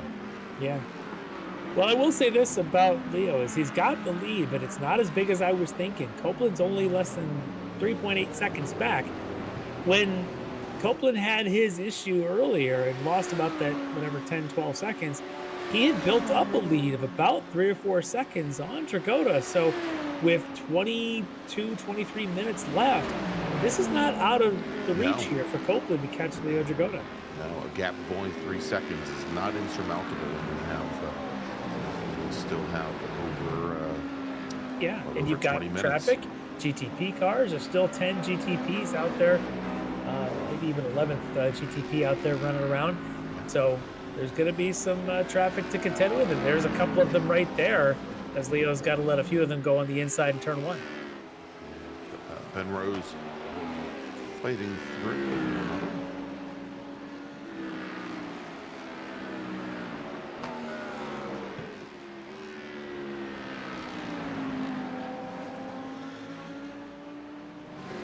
And Larry, we're seeing down on the pit lane right now, David Payton from D2D, one of our Canadians, and seeing him on the pit lane now for the 2nd time. And we'll see if he encountered an issue on his stop. Oh, he does. He encountered some counter steer as he looked like he hadn't actually gone off, but the car got loose coming off a 2 and never quite made it to 3. So he is now on the pit lane, effecting some repairs. There's Robert Hartley, another one of the Orion drivers. Of course, Dragota's teammate. Hartley currently in 3rd, just ahead of Iago Mores. Now, these guys are about 12 seconds back from Copeland. Not really in contention to take the 2nd spot, but Mores in the Porsche is not too far behind. You can see him in that wrong stuff Porsche behind him. And Larry, I think that's a rather new development because 2 laps ago, Iago Mores had been leading Robert Hartley. So Hartley's just recently made that change. See the kind of pace difference that they've got. If there's something up with Mores, or perhaps there was some traffic to contend with. Keep an eye on that. Right now, 1 second separating those two for the 3rd spot of the podium.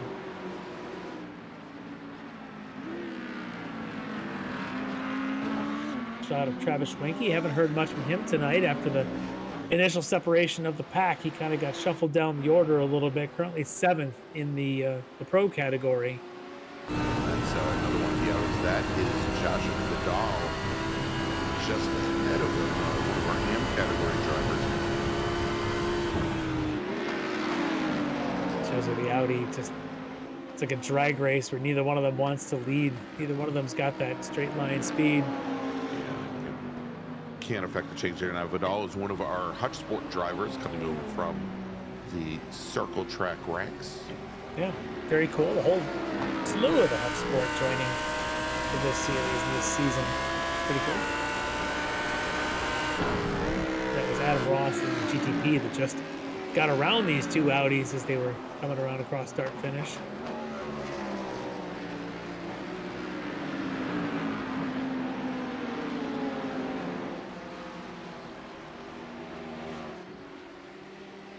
Of course, that's Tanner Dibble. I haven't talked about him too much yet tonight as he's in one of the Porsche GT3s.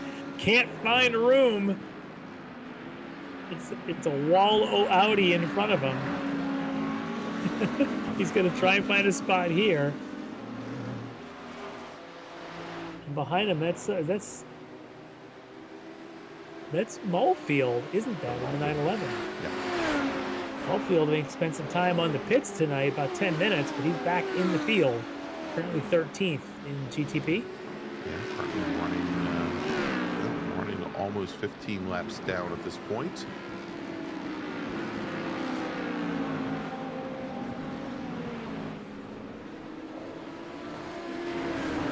Well, there's the graphic showing that Copeland, as of lap 43, starting now to chip away. And there had been some ups and downs, but it's about 2.5 to 3 seconds separating them right now.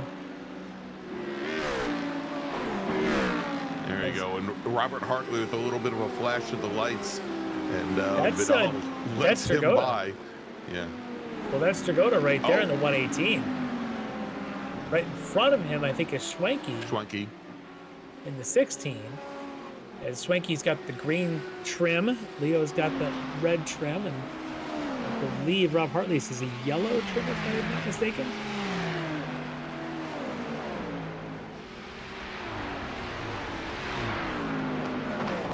This is Alex Brown and one of our Ferraris in the field. He's got Jeff Brooks right behind him. In front of them, I want to say Sterling in the other Ferrari. Just ahead of him. Is that Casey? It's not Casey. Yeah, it's John Casey. Okay.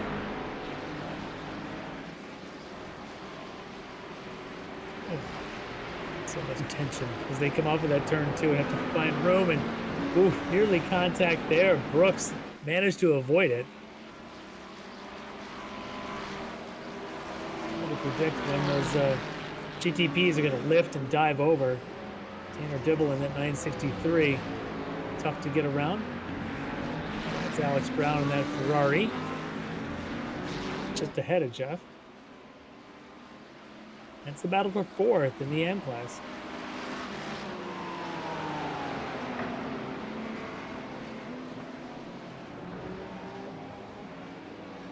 All right, and we can see here, Larry, this is, you know, we talked about Chris Thorman on that recovery drive. Oh, as Thorman now drops a wheel coming through turn number, coming through the final corner, coming through turn 10, as Thorman had been trying to affect a recovery run, and spent a lot of time between, I guess, Schindel behind. Who else? Well, he had at one point, Lucas Dragotta was leading a train. That's right, exactly. And we Lucas, have not I heard believe, is from Lucas yeah, in a while. And I think Lucas Lucas must have had an incident of some sort.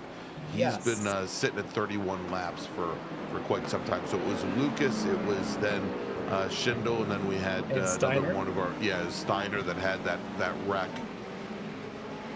I don't know. I'm not sure what happened to Lucas there, but he has not been in the field. Remember, he was running up on a podium position there early on in that GT3 AM category. Of course, Schindel now is the remainder, the one remaining from that train you were talking about. He's now up into that 3rd spot, comfortably currently between Patience and Brown on the standings. But Brown has got the battle course going on with Brooks right behind him for that 4th spot. But Schindel just trying to keep his nose clean here. He actually at one point looked like he was going to let Thorman go on by, and I think Thorman had a bit of like that, one of those moments. Yes. As he does again here at turn 10. I don't think Schindel's really fighting him. I think Thorman's just having his struggles here tonight. It's the wickedness of the Lamborghini, as they're known to be a little bit on the twitchy side. And so, Larry, both Mike Dam and Bobby Childs have met up in the chat. So I think are they doing a duet? But that is what I can only hope. And the question is, who is going to be Mike Love? Is it Mike Love, the lead singer of Loverboy, and who's the Beach Boys? I think that's the Beach Boys. I'm trying to remember who's the lead singer of Loverboy. Oh my gosh! I'll hand my 80s trivia hat over to you. Right? Okay, hold on. I'll pull up the song I want. I thought they were gonna do like a Simon and Garfunkel duet or something. With a bridge over troubled water. Oh, there you go. It's Mike Reno, not Mike Love. Mike Reno from Loverboy and Ann Wilson, Almost Paradise. That's the one I'm thinking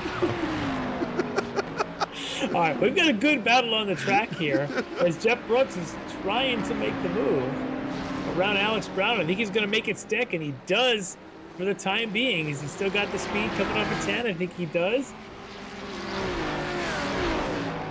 I think that's a lapped car right in front of him. It is. And then, of course, GTPs all around.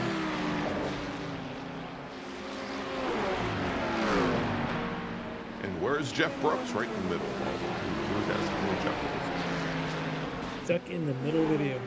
It's As long as we're singing songs. God. Oh, we lost it a long time ago. I think we did.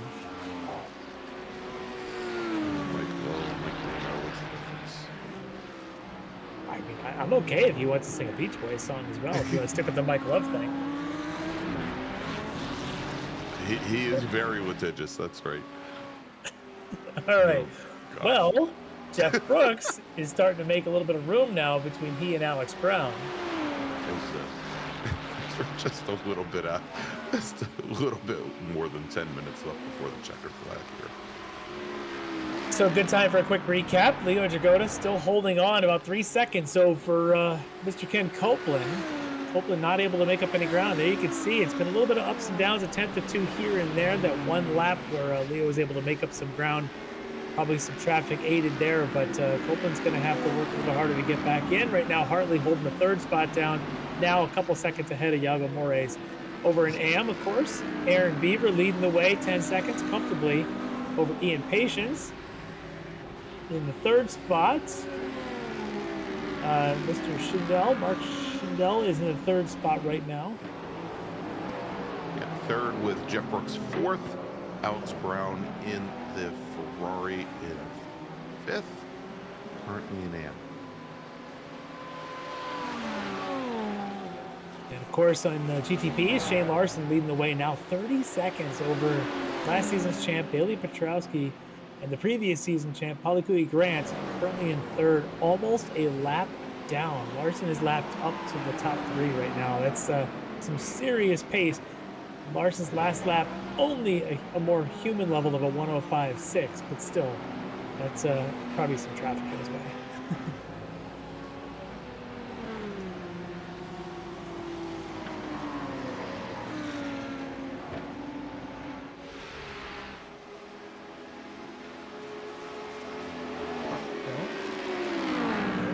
Leader in GT3, Leo Jagoda, having to lift a little bit to let some of these GTPs go around.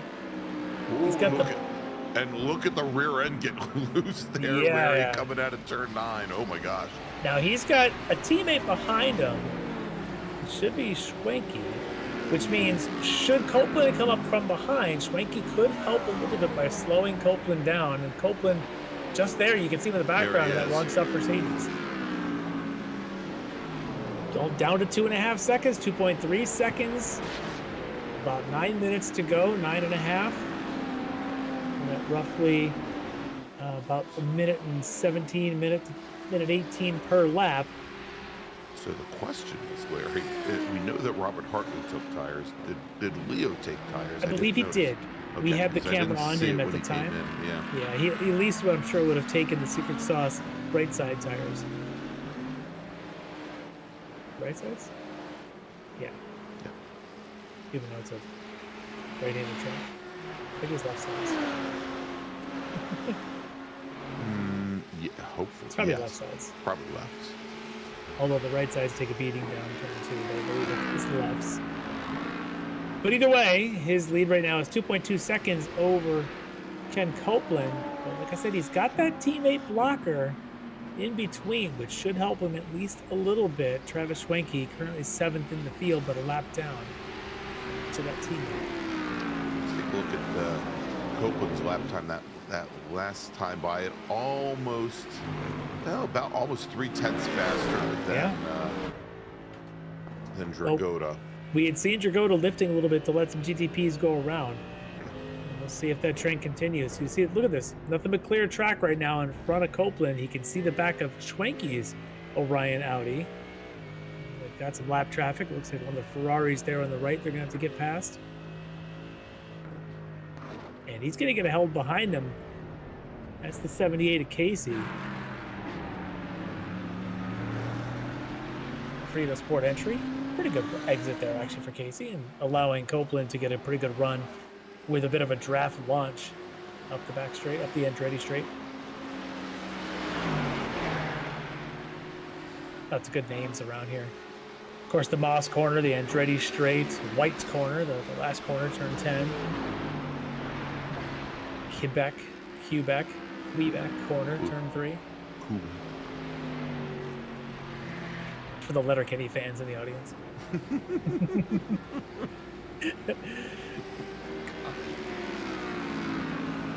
you haven't seen Letterkenny on those title, it's because you're too busy watching Apex Racing TV. We That's appreciate that. exactly.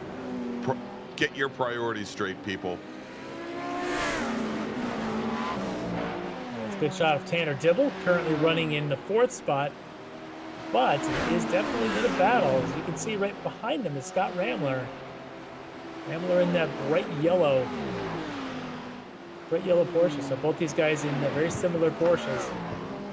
And I might add, Larry, that there's almost as big a battle going on in the chat right now as there is on track and between Bobby Childs and Mike Dam. But much like on track, Bobby Childs is he's a couple laps down from Mike Dam, I want to say. Dam ready to give up his Canadian citizenship if you start reading the chat. I don't know. If I told him he could never go to Mosport again, he might decide that suddenly he becomes a Bryan Adams fan. All right, good look at Shane Larson here with just about 6 minutes to go. So for Shane, that's about 6 times around at the pace he's doing here tonight.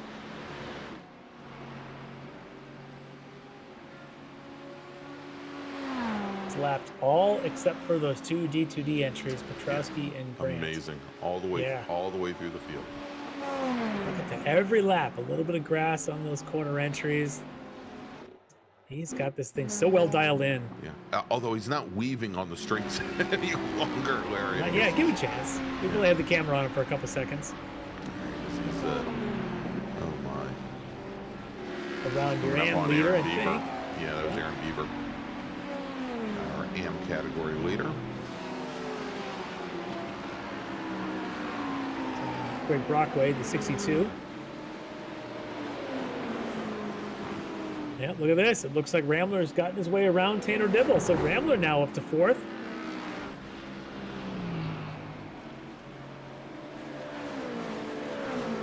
He's got some pretty good pace here at the last couple of minutes of this. Look at him. Look how far he's already pulled ahead of Dibble. Now behind them is Baron Glover. He's about a lap down from where these guys are at, so probably not much to challenge Dibble for 5th spot. But in front of them, it's Petrowski's, what, about 30 seconds or so ahead of these guys on track. So, or Grant, I should say.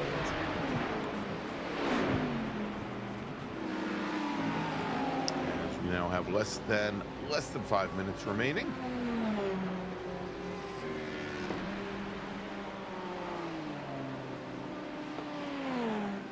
Larson just going through traffic as this is starting to tighten up here in TT3 Pro. Look at Copeland.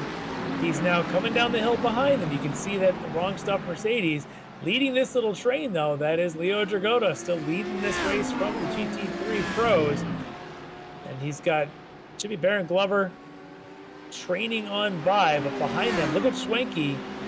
Maybe doing a little bit of selective line choice. Defense there, yeah. Move Just the car all the way over. Oh, but it's over now. Look at the legs. I think the Mercedes just outlegs them down the straight there into turn 8. Yeah, there's nothing you can do on that. That's just sheer top end power there, that monster motor in that Mercedes. So that puts the leaders, Dragota and Copeland, virtually nose to tail, 1.7 seconds as they cross the stripe with about 3.5 minutes to go. That's about 3 times around for Shane Larson. Probably a 3rd time around for these guys, depending on if Shane comes around and laps them again. This is going to be an interesting finish here. It's going to be a photo finish. We've seen this before. Remember, here at Mosport, you and I have called a couple of races where this GT3 field comes down to the very last corner. We might be seeing that again here tonight in round 1. He's coming, and even with the traffic, well, only 2/100ths of a second faster than Dragota that last time by, but you know, I think a lot of it is going to depend on how much of that GTP traffic. Yeah, Dragota looks conservative through Moss Hairpin, and Copeland are on board here. He did not look conservative. Okay, he was trying to send it. If there's a lap time delta, that might be it, as well as the straightaway here. Obviously, we know the horsepower those cars have. Well, I'd like to get a good view of Dragota when he comes into the left-hander turn 9 there in the last couple corners, because I think his right rear is starting to go away from him. just a little bit. Oh, and somebody's off in front of me. He's got to watch for this car off to the left there. It's one of our GTP entries. Oh, Not sure who that is, but they are struggling right now. Well, I will say that Leo seems to have responded to this pressure. He's done a couple laps now in the low 116s. Last time by a 16.4. Copeland, though, is 16.0, taking that 3.5 tenths out. So he can almost sniff some draft. Not like the Mercedes needs it. And there's a car between them. It should be Scott Ramler. Not anymore. Yep. Leo doing everything he can to put someone between them, and it's just not working. Oh, that is going to help. That's the 713 now between them, and that's Blake Bynum in that Porsche. Oh, and there's a tiny bit of contact there. I don't think Bynum really could have done anything about that. He had the car pinned all the way to the left side of the track. Yeah. I think a lot of guys track out pretty wide there. They use a lot of the curbing, and I suspect the Copeland might have been expecting it. It wasn't happening, and it didn't happen. Yeah. Well, it cost him maybe a tenth or two. It's 1.3 seconds as they come up to the S's here, and this is where the Audi should be faster is through these last turns 8, 9, and 10. Right, see as they cross the stripe. Yeah, so we have now less than a minute on the clock. There's a white flag. The biggest question is, white flag is in the air. I was just going to say, question is going to be where our leader was. And now we know he is also working his last lap. Shane Larson is, and Copeland drops a wheel coming out of turn 1. It's a dangerous place to drop a wheel, but he's got to give it all. He's got to full send this thing if he wants to win the opening round. 1.1 seconds. I don't know that that's going to be close enough unless there's some traffic or a mistake for Leo Dragota. Dragota looks pretty clear right now all the way to the hairpin. We'll see if they catch somebody on the back straight, but looks pretty clear at this stage. Yeah, I think other than some of the GTP traffic that's coming from behind. All right, let's jump back up to our overall leader, Shane Larson, for Complete Performance Racing here as he comes through the final corners, Larry, and he is going to come onto the front straight. And round number 1, our GTP winner, Shane Larson. All right, let's go back to this battle of GT. Yeah, let's go back to GT3.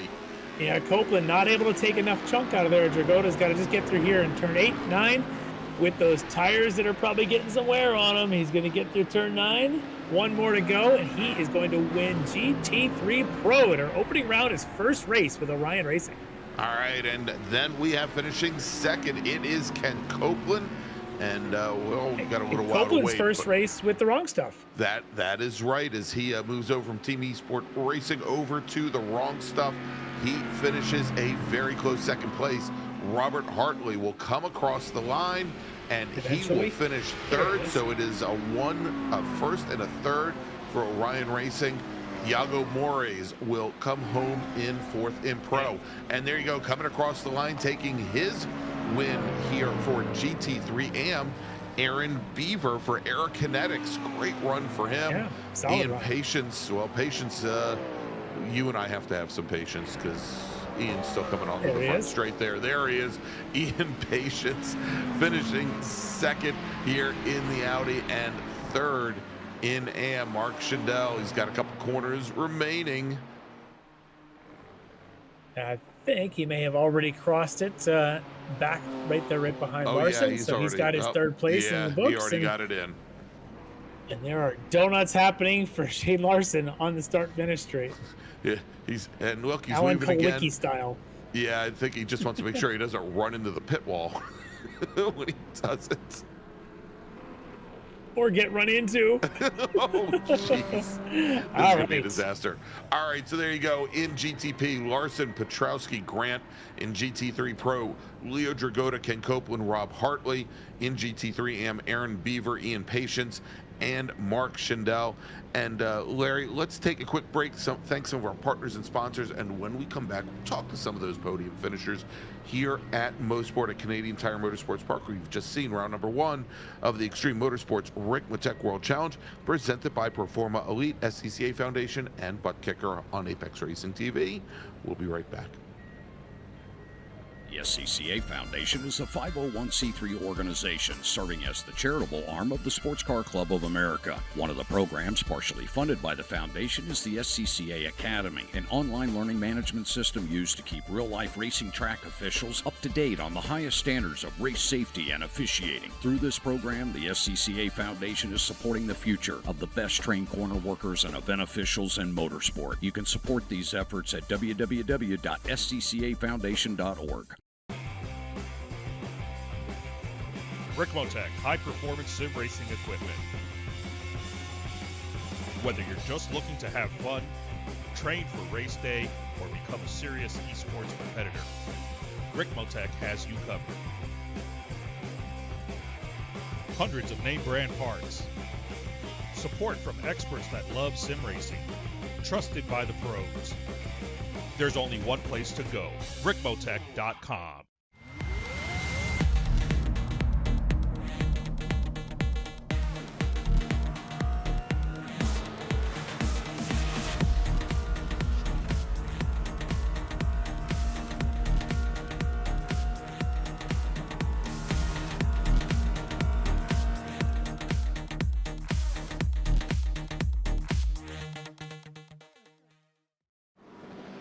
The search is over. The most comprehensive league scoring solution is here, with the ability for multi-level championships, custom incident tracking, post-race time penalties, support for heats, drop weeks display, multi-car team scoring, advanced web widgets, rookie championships, a custom paint system, and load those results in seconds. Visit extremescoring.info today. Ricmotech high-performance sim racing equipment. Hundreds of name brand parts. Expert support. Ricmotech has you covered. There's only one place to go, ricmotech.com.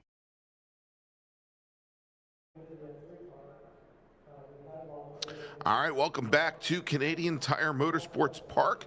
I'm Greg Ginsburg along with Larry Lefty McLeod, and we've just seen round number one of the Extreme Motorsports Ricmotech World Challenge presented by Buttkicker, SCCA Foundation, and Proforma Elite.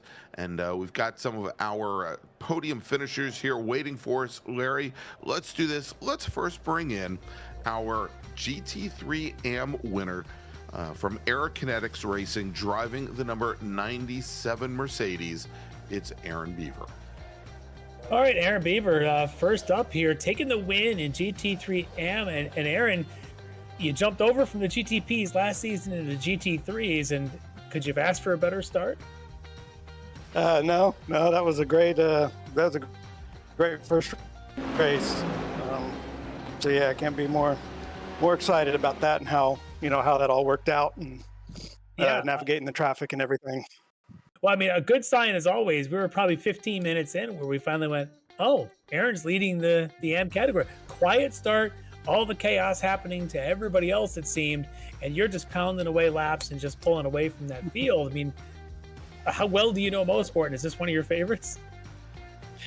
I know it pretty well, especially in the GT3. I've driven some other cars here, but more importantly, I've learned how to navigate traffic. Especially with the GTPs and stuff, I've learned what to do and what not to do, and it really it pays off in the end.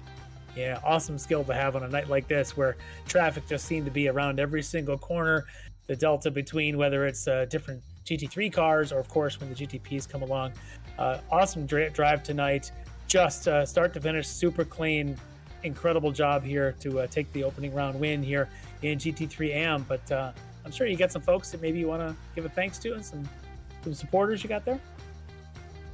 Yeah, I want to thank Delta Sim Tech for letting me drive their car and use them as a sponsor and stuff. So I appreciate that, and appreciate the other guys that have just helped me when I have questions about the tracks. I've ask other drivers in the league if I'm having problems with a corner. So appreciate, the help that they give as well.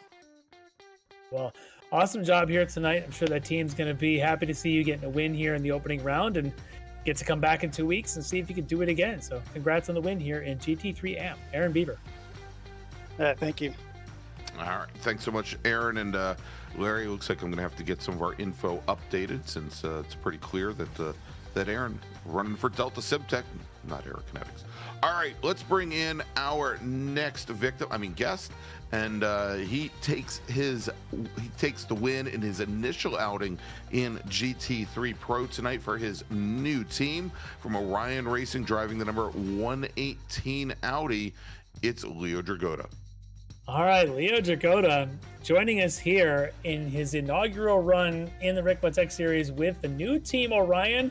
And what does he do? He goes out and wins the darn thing. Leo, congrats. But how you feeling about this win? Pretty good. That was a tough race. I mean, everyone left and right was spinning or having issues. There was actually a lot of server issues. Travis sadly disconnected with Wi-Fi drop. So did Lucas. So I just had to kept it clean. And yeah, that's pretty much it. Yeah, awesome job staying clean. But after the fuel stops, you had to be sensing a little bit of pressure coming from Copeland. You know that he had that pace tonight. I'm telling you, maybe 2 more laps, he would have been right up on the tail of you. Were you watching that Delta pretty close? Yeah, luckily there was only a short amount of time left when the gap was like 1.5, but the Merc was quick tonight, really quick, especially from how like low performance it had last season. So yeah, that Mercedes has got some serious straight line speed, doesn't it? Yeah. But the Audis, they seem to treat you very well. The Orion team, you get the whole new team now in this season, moving over to there, and all those big names like Mike Dam and Rob Hartley and Travis Schwenke, they all just sort of had their issues. But tonight was your night. Yeah, I also want to thank Orion for bringing me on. Such a pleasure to be on this team, and I'm ready to go further and win some more races with them. Yeah, unbelievable. Awesome night. Great first outing, first opening round of the new season number 9, and you get that win. You got the new team, but I'm sure you got some other folks you want to mention as well while you have the chance here. Yeah, once again, Orion, Travis, Mike, Rob, sponsors from Orion, Puffy, and Lucas for doing this with me. I know we're not on the same team, but he still does it. Parents for supporting me. You guys are the great broadcast. Everyone at the league, and yeah, that's pretty much it. Well, congrats, Leo. That's an awesome run tonight. Get max points here in the opening round at Mosport, and taking the win for Orion Race Team, Leo Dragota. All right, Larry, let's move over now to our overall winner and taking first win of the season in GTP, representing Composite Performance, driving the number 117 Acura ARX-06. It's Shane Larson. All right, Shane Larson. And Shane, you put on quite the display tonight, taking down some big names over the last couple seasons, Billy Petrowski and Polly Grant, and you just end up lapping Grant, I think, right there at the end. Unbelievable night. You were so dialed in. Tell me a little bit about how well this car felt for you tonight. Absolutely hooked up. I love the Acura. And it just is a rocket ship here. Grips everything. Doesn't matter what you throw at it. Yeah, this thing was hooked up. Been doing a lot of practice, been racing here for a while.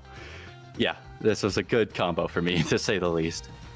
It definitely looked like it. Even going through traffic, it looked like you didn't even have to lift or do anything. You just zipped through traffic, weaving through like it was just sort of like on a different level.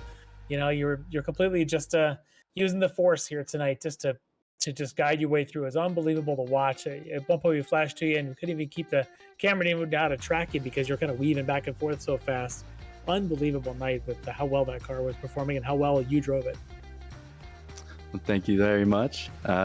Yeah, and hopefully more to come this season. Been looking forward to it. I raced with you guys a year this time last year, and it was a great battle with Grant for the championship. I'll always remember that. So hopefully that continues and we have a good season this year. Yeah, you guys are all in Acuras. That always helps. You're all in a similar car. You got to get your own setups and all that stuff. But tonight you're just on a different level. So this feel good at least to get the first one in, but how much confidence do you have going forward that you're going to have this pace at all the other rounds coming up? Yeah, no, it definitely feels good. It was a great early birthday present for me this week. But yeah, the rest of the season, looking at the calendar, really was tossing up my car choices, and I think the Acura will probably be the best car out throughout the season. That's my opinion. We'll see if that's true. But yeah, I'm feeling quick at the tracks to come this year. So yeah, well, definitely quick tonight, dominating the entire field and taking the win here in round one. But I'm sure you got some folks you want to thank for helping you earn this victory tonight. For sure. I just recently joined the team I'm on, Composite Performance. Just joined them at the beginning of this year, and it's been a match made in heaven so far for the last 15 days. They've done so much, and they've helped me out so much. And I'd like to thank our sponsors, Grid and Engineering and SimLab, and everyone on the team, and Dom, our team owner, who took me on. They're all awesome guys there, and just everyone who came out to watch, and all you guys for putting on this great show. It's always worth it. So thank you guys. Well, it was a pleasure to get to call this performance tonight, just dominating from the green all the way to the checkered, taking the win in round one. Shane Larson, congrats. All right, thanks so much, Shane. All right, so Larry, let's wrap things up here from Mosport.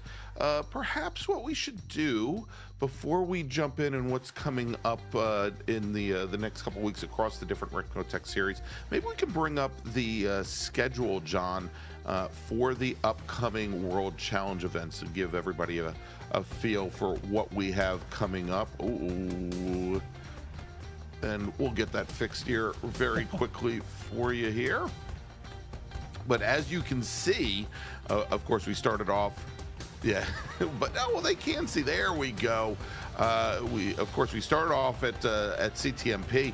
Daytona had been the traditional opening round for the World Challenge for a number of seasons. It moves to round number 2, then Long Beach. We're going to go to the new Mugello circuit. We had a great outing there last week in the Touring Car Cup. That should be a great circuit for the World Challenge as well. And then we've got and this is a neat one here, Larry. 2 35-minute sprint races. Yeah, no pit stops, all sprint. That's right, at Watkins Glen, and that will definitely mix things up. And then, of course, at Sebring. And we're just going to keep that finale a secret for now. So, great schedule here for round number 9, or probably not round number 9, but season number 9 of the World Challenge. So let's take a look now at what we've got coming up in the next few weeks. I think we already let the cat out of the bag as far as what comes up in 2 weeks. That is the Daytona Road Course for the World Challenge. But next week, the Touring Car Cup, our Mazda MX-5 and GR86 Cup Series, is going to be heading to the newly scanned version of Circuit Zandvoort in the Netherlands.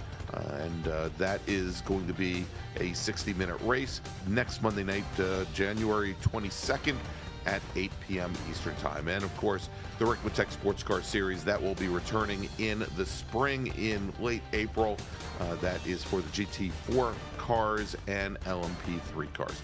All right, so for Larry Lefty McLeod, for Jonathan Grabowski and Little Colton there, I'm Greg Ginsburg, and we'll see you next week from Zandvoort. Have a great week, everybody. Ricmotech, high-performance sim racing equipment. There's only one place to go, ricmotech.com.